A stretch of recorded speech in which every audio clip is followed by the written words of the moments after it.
আমি এই 6 জনগোষ্ঠীৰ জনজাতিকৰণৰ বাবে নেতৃত্ব লৈ থকা এই দাদাসকলক ক'ব বিচাৰিছোঁ, আপোনালোকে টকা পইচা লৈ বৰ্তমান বিজেপিৰ লগত মিতিৰালি কৰাটো বাদ দিয়ক। যদিহে প্ৰকৃততে আপোনালোকে 6 জনগোষ্ঠীটোৰ জনজাতিকৰণ কৰাৰ কথাটো ভাবিছে।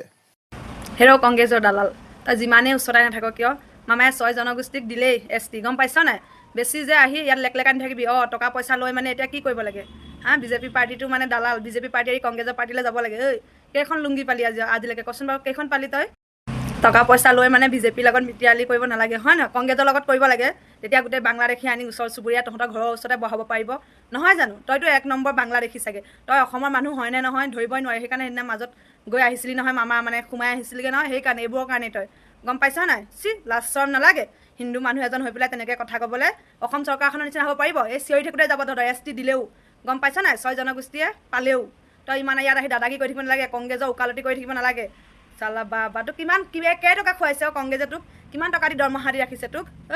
গৰু দালাল, কংগ্ৰেছৰ লগত মিতিৰালি কৰিব লাগে, নহয় জানো? তেতিয়াহে আমাৰ অসমখন বাংলাদেশ হ'ব। লাজ চৰম ইজ্জত বোলা বস্তুটো নাই। তোৰ কথা কোনে শুনিব নো? কোনে শুনিব? গৰু, কথা ক'লে অকণমান চাই চিতি কথা কবি দেই। কংগ্ৰেছৰ লগত মিতিৰালি কোনেও নকৰে, আৰু তহঁতৰ আশা যে চেঁচা পানী ঢালিব, গম পাইছ নাই? বিজেপিয়ে আহিব, বিজেপিয়ে জিকিব। গতিকে যি টি কথা কোৱাৰ আগত ভাবি চিন্তি কথা কবি। গাইজ, এইটোৰ কথা শুনকচোন আৰু আপোনালোকৰ মতামত জনাব দেই, আৰু যিমান পাৰে ভিডিঅ'টো শ্বেয়াৰ কৰিব। আমাৰ বিজেপি চৰকাৰক লগত মিতিৰালি কৰিব মনা কৰিছে, কংগ্ৰেছৰ লগতহে মিতিৰালি কৰিব কৰিছে। বাহ।